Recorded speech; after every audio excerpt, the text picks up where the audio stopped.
What's going on, man? What's going on? Happy Monday. Happy President's Day. I think it is President's Day.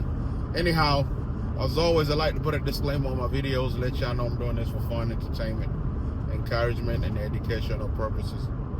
So, when you do a lot of driving, especially like odd hours of the day driving, I'm talking about late night, early morning driving, and you on some of these country roads like I'm on right now,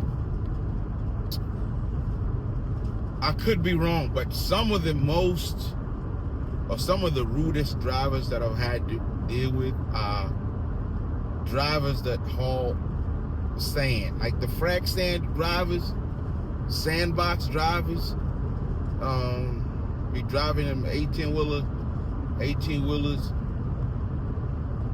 and the reason I'm saying that is because they usually drive with their high beam lights on. I get it. I understand it. Why? Because you need to be able to see as far as you can. Because ain't no street lights or even traffic lights unless you get to like a major town or city or a major stop. Usually, like it's gonna be like a caution light. But yeah, man, some of them drive with their high beam lights on, and they're not gonna cut the high beam lights to low beam lights. No matter how many times you flash them. I've had it happen to me so many times. And look, you're not gonna fight for the road with somebody who's driving an 18-wheeler truck, and you got like a van or even got a smaller vehicle, or even if you got like a 2-ton or 3 or 4-ton truck. You're not gonna fight with those individuals, man. And also, some of the drivers that be driving them Chevy 2500 HD trucks, some of them don't be cutting their high beam lights off, or their low beam lights are so strong, for lack of a better word, you tend to think it's their high beam lights, but it's usually their low beam lights. So I end up flashing them, and then they cut their high beam brights on, and I'm like, man, you know what? You got it, man. I ain't even gonna fight with you. Yes, so that's some of those things you're gonna experience if you do a lot of driving. Also, you gotta really get your gas mileage down, because if you're doing a lot of driving, you find yourself filling up, maybe 2 days, after every 2 days, after every 3 days. So that's something you got to keep in mind, because what I've noticed is that the gas stations in these small towns, they're usually really pricey, or the gas station that's going to be located like on a major highway farther away from the big cities, their gas prices are usually higher than, let's say, a big city that has a lot of availability of gas stations. So you got to be mindful of that. But other than that, driving in the country offers me some of the best sceneries. Ain't nothing but trees and grass, and maybe if it's late night, wild animals like deer, your coons, your squirrels, your rabbits. Once in a while you might see a hog, a fox, a bobcat. Here we got black bears in Louisiana, and I think we also do have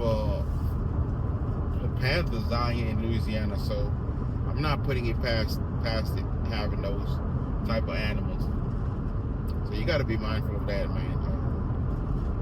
If you hit a deer at the right speed, right angle, you're gonna either total your car or tear up your car pretty bad. The deer might end up dying, but your car's also it's a huge possibility your car might end up getting totaled. So yeah, anyhow, headed back to the country, man. I've just been, going through the motions. But I want to thank y'all, man. You guys are y'all making it sweet for me. I appreciate that. Y'all the reason I'm pushing out this content. driving is just one of those therapeutic things for me. I've been doing it for a while. I mean, I'm talking about driving for a while. Back when I was in my country, I did a lot of driving too. That's the way me and my dad connected a lot. My dad and I drove almost like damn near, I want to say, every day. And I did a lot of errands and chores for my parents driving. So, and I'm gonna tell y'all a story. I don't care whether he's watching this. So one time I got this friend. So my dad used to have like a small, I think it was like a 2-ton truck. It's called if you're familiar with cars that are made in foreign countries, it's a Datsun. I think Datsun is made by Nissan. It was a Datsun 1200. It's a itty bitty car. It was standard. So one of my friends was like, hey, I think I had gone over their place to pick up some feed for the cows or whatever it was. And I had to drive into the little garden or whatever they had. And it was like, hey, look, why don't you let me back it up a little bit? I was like, cool, you go to keys, you back it up. And this dude was unable to back up that little bitty car. I thought it was interesting.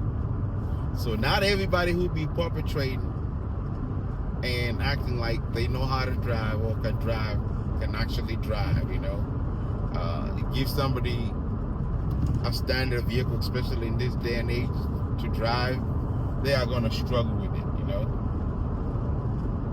But once you know how to drive a standard vehicle, man, it becomes easier to drive things like a tractor or even a motorbike, because the changing of the gears is basically based on the same principle. Anyhow, just a side note. Y'all be blessed.